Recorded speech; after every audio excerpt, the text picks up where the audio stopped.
Meu querido irmão, minha querida irmã, uma alegria nos unirmos em oração. Hoje, nesta segunda-feira, estamos nesta 13ª semana do tempo comum. Para nós, aqui no Brasil, celebramos esta semana, hoje, neste dia 29 de junho, a liturgia desta 13ª semana. Mas hoje é a festa dos apóstolos Pedro e Paulo, dia 29 de junho, festa de São Pedro. Porém, nós, no Brasil, celebrávamos a festa ontem, para que toda a comunidade possa rezar também, unidos a nós, na fé e na oração. Mesmo este ano, nós estamos vivendo esta pandemia, muitas igrejas ainda não estão acolhendo os fiéis, mas estão em oração, não estão ainda acolhendo a sua presença, e as que estão com número reduzido, com tudo aquilo que nós estamos enfrentando desde o mês de março, Estamos enfrentando isso desde o mês de março. Então, para você que rezou, para você que se uniu em oração, aqui no Brasil, ontem a festa de São Pedro e São Paulo, mas hoje a igreja celebra este dia. Porém, mesmo aqui para nós, segunda-feira, 13ª semana do tempo comum, a liturgia é providencial e se encaixa bem naquilo que é a figura dos apóstolos Pedro e Paulo, de toda a sua vida, daquilo que viveram.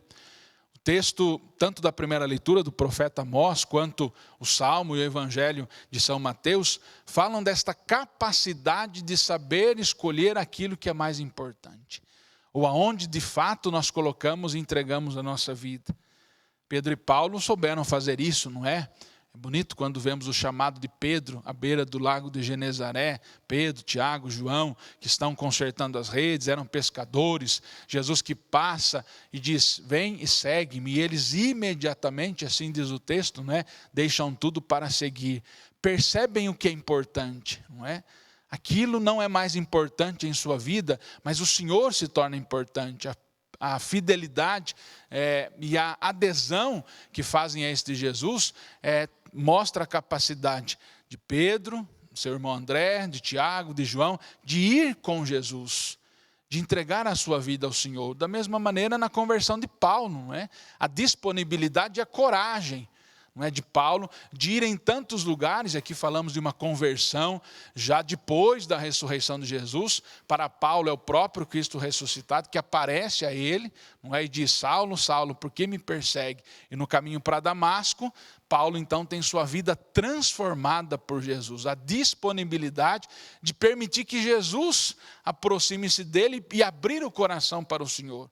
Fé em Jesus, alicerce sólido da sua vida, disponibilidade e fidelidade ao projeto de Deus. E acima de tudo, na vida de Paulo, sobretudo, uma confiança incondicional a Jesus. Isso é muito bonito. O texto da segunda leitura de hoje dizia isso, Ele me libertou da boca do leão, Combati o bom combate, o Senhor não me abandonou, o Senhor me renovou, o Senhor me reanimou de novo nos momentos difíceis. É esta fidelidade, esta confiança que Paulo tem em Jesus, que o faz corajoso de anunciar a palavra.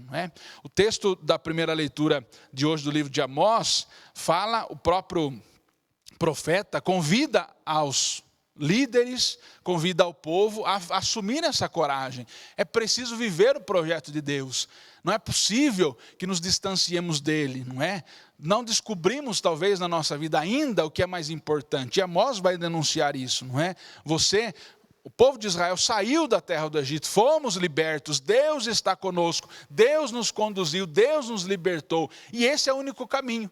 Ou vivemos com ele, ou não vivemos. O próprio salmista, o último versículo do Salmo de hoje vai dizer isso. Entendeis isso, Deus é o nosso Senhor. Se queremos esquecer Deus, Ele nos abandonará de verdade, Como diz o texto aí do Salmo, Entendei isso, todos vós que esqueceis Deus, para que eu não arrebate mais a vossa vida, ou seja, não esteja mais com você, porque você não quer estar comigo. A fidelidade ao projeto de Deus é, como eu lembrava na vida de Pedro e Paulo, uma verdadeira adesão daquilo que eu sei, a quem eu quero seguir e a quem eu quero servir. Nada mais me importa, mesmo que eu viva com a minha família, eu tenho meu trabalho, eu tenho aquilo que é necessário para mim viver a minha vida, mas nada disso é mais importante. Não troco isso pelo Senhor. Por isso que o Evangelho, Jesus vai dizer isso a essas pessoas que dizem que vão atrás de Jesus, que querem ir com o Senhor, que não vão abandoná-lo verdadeiramente. Não é? E Jesus vai dizer a esse mestre da lei primeiro, não é? Que diz a Jesus, eu vou onde o Senhor for, não é? Sem medo de ir. E Jesus vai dizer, olha, para ir é preciso que tenha coragem, despojamento e a capacidade de saber aonde você está indo e quem você está seguindo. Diz Jesus, as raposas têm suas tocas, as aves do céu seus ninhos, mas o Filho do Homem não tem onde reclinar na sua cabeça. Não é? Muitas vezes aqueles que seguem Jesus vão seguir verdadeiramente o Cristo. Não é? Neste caminho que sabem para onde vão, mas que conta com a misericórdia de Deus, com a providência de Deus, daqueles que fazem o caminho do Senhor. O outro então diz, não é?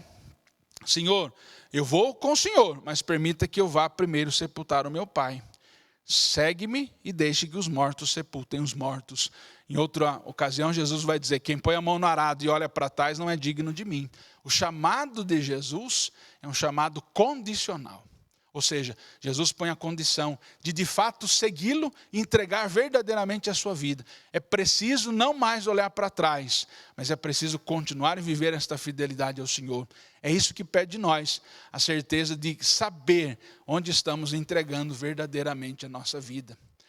Será que nós sabemos isso? Será que nós temos esta certeza? Será que nós renovamos esta fé neste Jesus, que em todas as situações acolhe a nossa vida, olha as nossas misérias, acolhe as nossas fragilidades. Hoje no nosso programa nós clamamos, Jesus, liberta-me, não é? Quantas necessidades de libertações na nossa vida que às vezes estão nos amarrando e nos impedindo de caminhar com Ele de verdade, de confiar nele, não é? Por isso eu comecei falando da vida de Pedro e Paulo, porque são dois grandes apóstolos de um testemunho de fé muito bonito, não é? Veja, Pedro negou Jesus, não é? Diante de uma situação iminente, de uma prisão também, não é? De uma condenação porque é seguidor de Jesus. Pedro negou Jesus, não é? Mas o amor incondicional de Pedro faz ele repensar no seu caminho a sua negação. É apóstolo, é discípulo, é comprometido com o projeto do Senhor. Se torna o primeiro papa, né? Considerado o primeiro papa da igreja. As nossas misérias e fragilidades, o Senhor vai cuidando e vai nos libertando. Paulo, da mesma maneira, Paulo era um grande perseguidor de cristãos, andava em todas as cidades e lugares que os cristãos se reuniam para matá-los. Não é permitido que se proclame o nome de Jesus, ainda mais que este Jesus está vivo, está ressuscitado. Não se deve anunciar o nome deste Jesus. E quando Jesus se encontra com Paulo no caminho para Damasco, Paulo está indo com soldados para perseguir e matar cristãos que em Damasco se reúnem para professar esta fé no ressuscitado. Porém, mudam de rumo, mudam de direção. Jesus todo dia faz este convite para nós, para viver esta conversão, esta mudança de direção. Jesus quer que nos libertemos daquilo que nos faz caminhar sem Ele, para que a nossa conversão, quando aconteça, e Ele nos convida todo dia a isso, para que nós possamos caminhar com Ele, sabendo que Ele é o centro da nossa vida, Ele é o alicerce da nossa fé. Por isso que Jesus foi capaz então de dizer isso a Pedro, tu és Pedro, e sobre esta pedra construirei a minha igreja, a igreja alicerçada em Jesus Cristo. O poder do inferno não vence, porque é Cristo o alicerce, é Cristo o Senhor, não é em pessoas humanas. A igreja não está alicerçada em mim, não é?